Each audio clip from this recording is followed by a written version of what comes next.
opportunities as a UK non-dom. As of April 2025, they have made significant changes towards domicile rules, and it's now based on where you reside. So if you're outside of the UK for more than 10 consecutive tax years, you are now going to be classed as a UK non-dom. And this does create significant planning opportunities. If you are still UK domicile, that means you're going to be taxed on your worldwide assets for inheritance tax. So whether your assets are in the UK, they're overseas, the UK is going to tax your whole global estate. If you're a non-dom, so you're not UK domicile anymore because you've been outside of the UK for more than 10 consecutive tax years, the UK is only going to tax your inheritance tax on your UK-based assets. So let's just go through what these would be.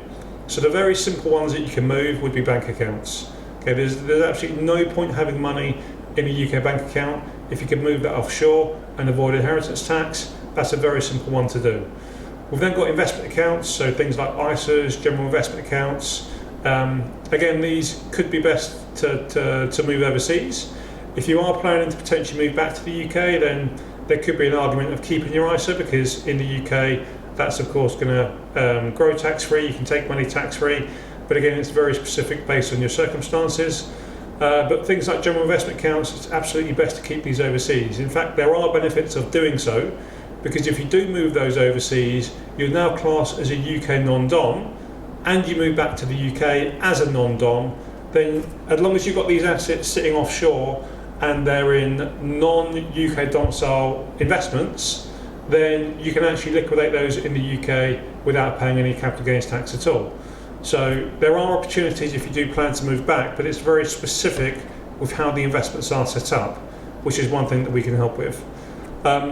Assets that are very difficult to move. So UK pensions, they've changed the rules in the budget 2024, the autumn budget, and these are now going to fall under your estate for inheritance tax as of 2027. You can transfer to a QROPS if there is a QROPS available in your country of residence. If not, there's a 25% overseas transfer charge for moving into a QROPS. There are other rules as well, and you could have an additional tax depending on the value of what the QROPS is. So if you are looking at that as an option, we can run through what the options are in the country of where you reside.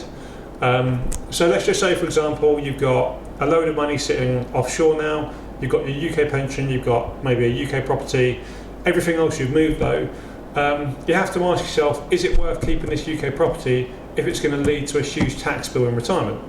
If the answer is no, then maybe you sell that property, and if it was for investment purposes, maybe you look at a property somewhere else. If it was because you wanted to keep ties to the UK, then maybe you could downsize or look at, for example, how those assets are passed on. Because what you do have in the UK is something called a spousal benefit, which means even if you're residing outside of the UK, you can pass assets between spouses without any inheritance tax at all. The inheritance tax will lie on the second death of the married couple. So this means, for example, if one person dies, that you could potentially sell that property before the second person passes away.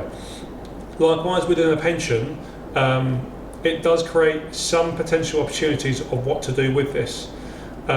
So if, for example, you've got all of your assets overseas, but a large part is still in the UK pension, there could be an argument of maybe drawing down from that pension first to make sure that you stay below the inheritance tax threshold, which they call the nil rate band in the UK, which per individual is £325,000.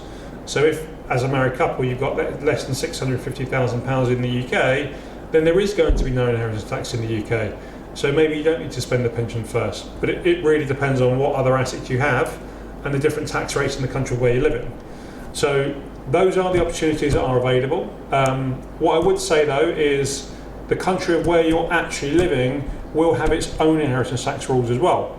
So you need to understand what the treaty says between both countries. If there isn't a treaty, then you may be taxed twice, but if there is, you need to work out what you would be taxed on your assets anyway. And there's different ways they could be taxed. Some countries will have it based on different groups, so there could be 4 different groups, and the tax rate's higher depending on who you pass the assets on to. And then there could be different rules with regards to estate planning, such as the different laws within the country of how assets have to be passed on. So it is a very complicated area, but we do this as a full-time job. So if you are looking for someone to be able to plan out things in your particular country, then please do reach out. One last thing I wanted to say before I go is, if you end up domiciled in both countries, then this could be what they call a tiebreaker, which means there is a test done between both countries to see where you end up being domiciled. So there is a potential that you could break the UK domicile before 10 years, but it just depends on what this tiebreaker is between the country where you're living and the UK.